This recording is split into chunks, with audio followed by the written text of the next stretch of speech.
सकते हैं, पहली तस्वीर है ममता बनर्जी जब अभिषेक बनर्जी के घर पहुंची, क्योंकि आज रुचिरा से पूछताछ की जाएगी जो कोल तस्करी का मामला है। दूसरी तस्वीर आप देख रहे हैं कि जब वो वापस मुलाकात करके बाहर आई तो उनके साथ अभिषेक बनर्जी की जो बेटी है अजानिया वो यहां पर थी। और आप देखिए कि यहां पर पहुंच चुकी है टीम। मनीष, टीम पहुंच गई है क्या? सीबीआई की टीम, देखिए टाइमिंग देखिए, हमें टाइमिंग देखिए, सीबीआई की टीम यहां पर पहुंच गई है। ये गाड़ी है सामने, आप देखिए ममता बनर्जी जैसे ही निकली वैसे ही सीबीआई की टीम पीछे से पहुंची है, एकदम टाइमिंग। अब सीबीआई की टीम अंदर जाएगी, तमाम सवाल जवाब किए जाएंगे रुचिरा बनर्जी से।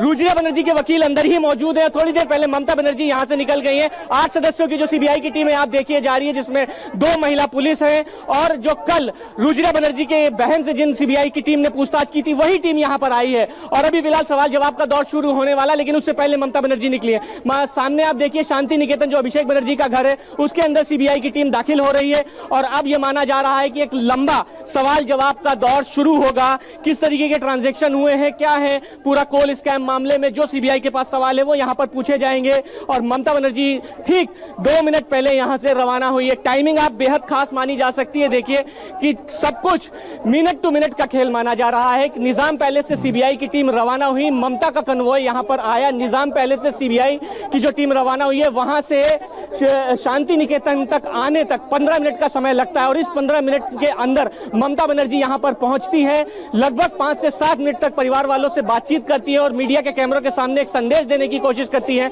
अभिषेक बनर्जी की बेटी को लाकर कि बहुत ज्यादा वो तनाव में नहीं दिखाई दे रही है, लेकिन परिवार का कुनबा एक साथ है, परिवार का मुखिया एक साथ है। और जैसे ही ममता का कन्वॉय यहां से रवाना होता है वैसे ही सीबीआई की टीम यहां पर दाखिल होती है। यानी आप साफ तौर पे माना जा सकता है कि अब सवाल जवाब का दौर शुरू होगा। और रुचिरा बनर्जी के जो वकील है वो अंदर ही मौजूद है, क्योंकि रुचिरा बनर्जी ने बिल्कुल मनीष, आपने ये पूरी तस्वीर हम तक पहुंचाई है और मैंने लाइव आपको तस्वीरें दिखाई किस तरह से जो अभिषेक बनर्जी का घर है उसके बाहर की सारी हलचल तेज है। लगातार वहां से हमें तस्वीरें और अपडेट दे रहे हैं हमारे सहयोगी मनीष भट्टाचार्य। मनीष, एक चीज हम ये भी बता देते, शॉर्ट में जरा बता देते कि पूरा मामला क्या है। दरअसल 2020 में अगस्त के महीने में एक केस सामने आया था जब सीबीआई ने एक जगह पर रेड मारी थी एक रेलवे स्टेशन पर, और वहां पर भारी तादाद में कोयला मिला था। जब ये पता किया गया कि कोयला कहां जा रहा है, किसका है, तो पता चला कि ये कोल इंडिया का नहीं है, यानी कि ईस्टर्न कोलफील्ड का ये कोई कोयला नहीं है। तो फिर किसका है? तो पता लगा कि इसके पीछे कुछ लोग हैं जो गैर कानूनी तरीके से ईस्टर्न कोलफील्ड के ही माइंस में खुदाई करते हैं और कोयला बाहर बेच देते हैं। और इसमें ना सिर्फ ईस्टर्न कोलफील्ड के लोग शामिल हैं, इसके साथ ही वहां पर रेलवे के अधिकारी शामिल थे, सीआईएसएफ के अधिकारी शामिल थे। उसके बाद पूरी जांच शुरू होती है। अगस्त के बाद नवंबर 2020 में कुछ ट्रांजैक्शंस के बारे में पता लगता है, जिसमें पता लगता है कि किस तरह से जो लाला है, जो माझी है, इसका जो मेन आरोपी है माझी, उसका ही नाम लाला है, उसके कुछ जरिए या कह सकते हैं उसके कुछ जानने वाले लोगों के जरिए कुछ अकाउंट से पैसे ट्रांसफर हुए थे। और ये जो पैसे ट्रांसफर किए गए थे उसमें रुचिरा बनर्जी का नाम आया था। रुचिरा बनर्जी है अभिषेक बनर्जी की पत्नी। तो इसी के बाद रुचिरा बनर्जी का पूरा यहां पर किरदार सामने आता है और यह पूरा का पूरा मामला पहुंचता है ममता बनर्जी के कुनबे के पास, जिसकी अब यह जांच हो रही है। तो शॉर्ट फॉर्म में आप समझ लीजिए कि किस तरह से फाइनेंशियल ट्रांजैक्शन जो हुआ था उसके चलते यहां पर अभिषेक बनर्जी की पत्नी का नाम आया। हाँ मनीष, इसमें कुछ और आप जोड़ना चाहते तो जरूर बताएं।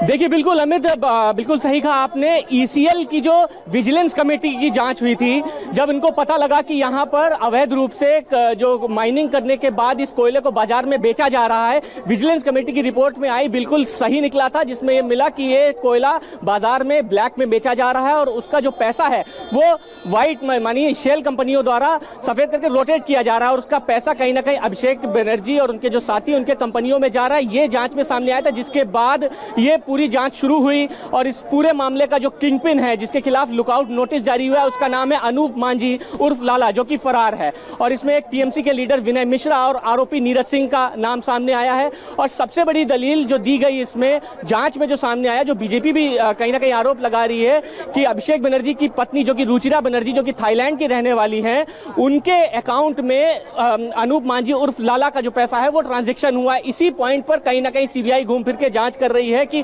क्या रिलेशन है अनूप मांझी से, पैसे का ट्रांजैक्शन किस बिना पे हुआ है, थाईलैंड व अन्य जगह विदेशों में जो बैंक में जो अकाउंट है वहां पर किस तरीके से ये पैसा ट्रांसफर किया गया। क्योंकि 4 जनवरी की अगर हम बीते 4 जनवरी की आपको बात बताएं तो 36 जगह पर सीबीआई ने रेड मारी थी। इसमें पश्चिम बंगाल के बांकुड़ा, आसनसोल, पुरुलिया ये तमाम इलाके हैं और 36 जगह पे विनय मिश्रा और नीरज सिंह के जो ठिकाने उन पर रेड मारी गई थी और उसके बाद इनको समन भेजा गया था कि आपको सीबीआई के दफ्तर में उपस्थित होकर पूरी जानकारी देनी पड़ेगी। लिहाजा इनमें से कोई भी सामने नहीं आया और जब ट्रांजैक्शन में दिखा कि अभिषेक बनर्जी की पत्नी के अकाउंट में संभवतः ये ट्रांजैक्शन हुआ है, लिहाजा उस बिना पर सीबीआई ने इनको समन भेजा है और अब रुचिरा बनर्जी से सवाल जवाब किए जा रहे हैं। जी बिल्कुल, जिस तरह से आपको दिखाइए कि मनीष ने पूरी बात समझाती कि आखिर पूरा मामला क्या है, ये पूरा कोल स्कैम क्या है और किस तरह से इसमें जांच की पूरी प्रक्रिया चल रही है। लेकिन आज जो तस्वीरें आ रही हैं, जो तस्वीरें आप देख रहे हैं, वो बहुत पॉलिटिकली इसका एक महत्व है और इसका एक इंपैक्ट भी पड़ेगा, इसका असर भी पड़ेगा। इसको लेकर भी हम मनीष से बात करते हैं।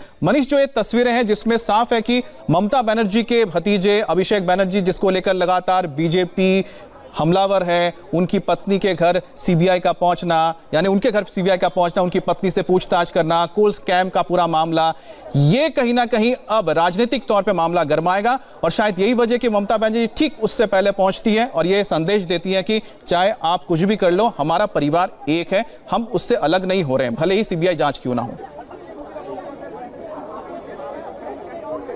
देखिए बिल्कुल सही कहा। पश्चिम बंगाल विधानसभा चुनाव से पहले इस सियासती मायने इसके बहुत ज्यादा खास है अमित, और बीजेपी लगातार हमलावर भी हो रही है। आरोप रुचिरा बनर्जी पर सिर्फ एक नहीं है, विरोधियों के इल्जाम ये भी लगे हैं कि रुचिरा बनर्जी 2 पासपोर्ट अपने पास रखती हैं। कुछ दिन पहले जब रुचिरा बनर्जी 2014 में इनकी शादी हुई और उसके बाद 2019 की यह घटना है जब रुचिरा बनर्जी थाईलैंड से कोलकाता आ रही थी तो एयरपोर्ट पर 2 किलो सोने के साथ कस्टम ने इनको पकड़ा भी था। उस मामले में रुचिरा बनर्जी की जांच अभी भी चल रही है और अब एक दूसरी जांच सीबीआई ने नोटिस दिया है, पूछताछ कर रही है और यह मामला कोल स्कैम से जुड़ा है। इतना ही नहीं अमित, मैं बताऊं गो तस्करी और अन्य मामलों में भी टीएमसी के नेता विनय मिश्रा, नीरज सिंह पर आरोप लगे थे जिसमें भी जांच चल रही है। तो एक साथ ये तमाम मामले सामने आए हैं और अब सीबीआई ने जब अपनी पूरी एक पकड़ मजबूत की है तो उससे पहले यहां पर ममता बनर्जी पहुंची, कहीं ना कहीं एक पॉलिटिकल मैसेज देने की कोशिश की, परिवार का कुनबा भले ही साथ हो, ममता बनर्जी भले ही साथ हो, लेकिन सवाल जवाब से डरने वाली नहीं है। लेकिन बार बार ये आरोप बीजेपी नहीं अन्य पार्टी भी लगा रही कि कोल स्कैम एक बहुत बड़ा मामला है, ट्रांजैक्शन बड़े पैमाने पर हुआ है, करोड़ों अरबों रुपए का ट्रांजैक्शन हुआ है, काली कमाई करोड़ों अरबों रुपए की गई है और उस काली कमाई में ये तमाम लोग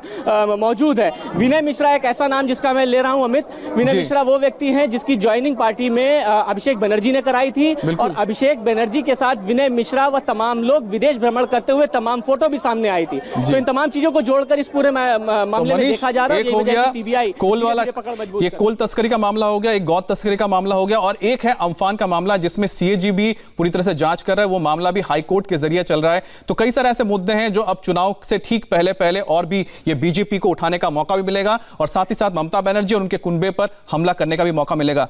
हम इस बड़ी खबर पर लौट रहे हैं इस छोटे से ब्रेक के बाद।